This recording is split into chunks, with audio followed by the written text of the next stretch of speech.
ஒவ்வொருத்தரா பேசுங்க, பேசாதீங்க.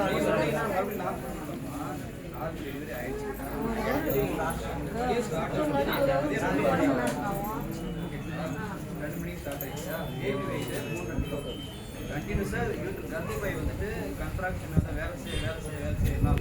கொஞ்சம் பேபி அதுக்கப்புறம் கர்ப்பப்பை வந்து சுருங்கிறது கம்மியாயிடும். சுருங்க நல்லா சுருங்கினாதான் சுருங்கிறது கம்மியாகிறதுனால என்ன ஆச்சுன்னா ரத்தம் கழிச்சு.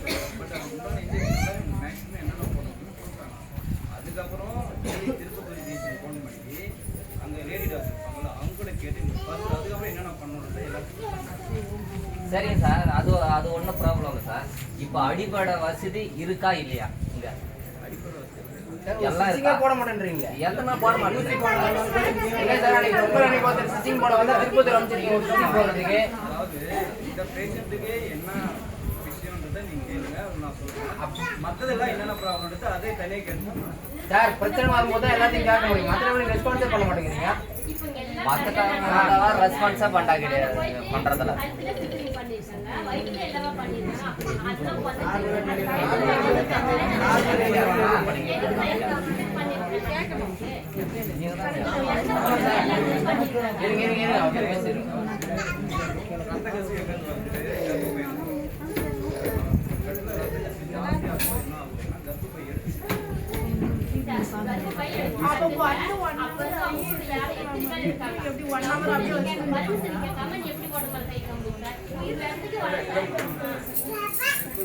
நாங்க என்னென்ன மேனேஜ் பண்ணணுமோ அதெல்லாம்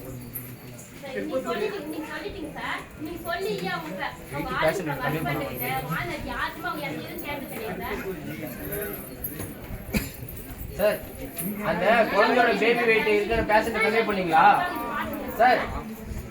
குழந்தையோட வெயிட் ஜாஸ்தியா இருக்குன்னு பேஷண்ட் கன்வே பண்ணீங்களா நீங்க?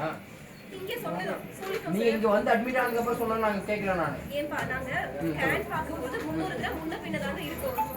Okay ma'am. இப்போ 7 months ஒரு பேபியோட வெயிட் என்னவோ அந்த வெயிட் இருக்கா நீங்க செக் பண்ணீங்களா இல்லையா?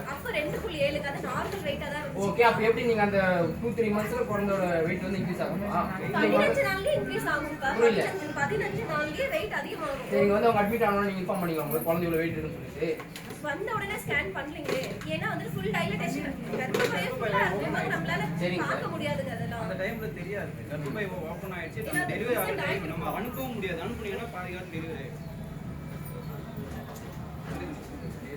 அவங்க ஒண்ணு என்ன பண்ணிருக்காங்கன்னா டெலிவரி டேட் 20 நாள்.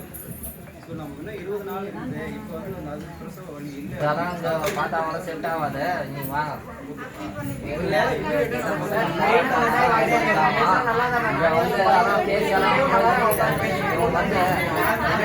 குழந்தை பள்ளிக்கு வாழைப்பழம் காட்டுறது காட்டிட்டு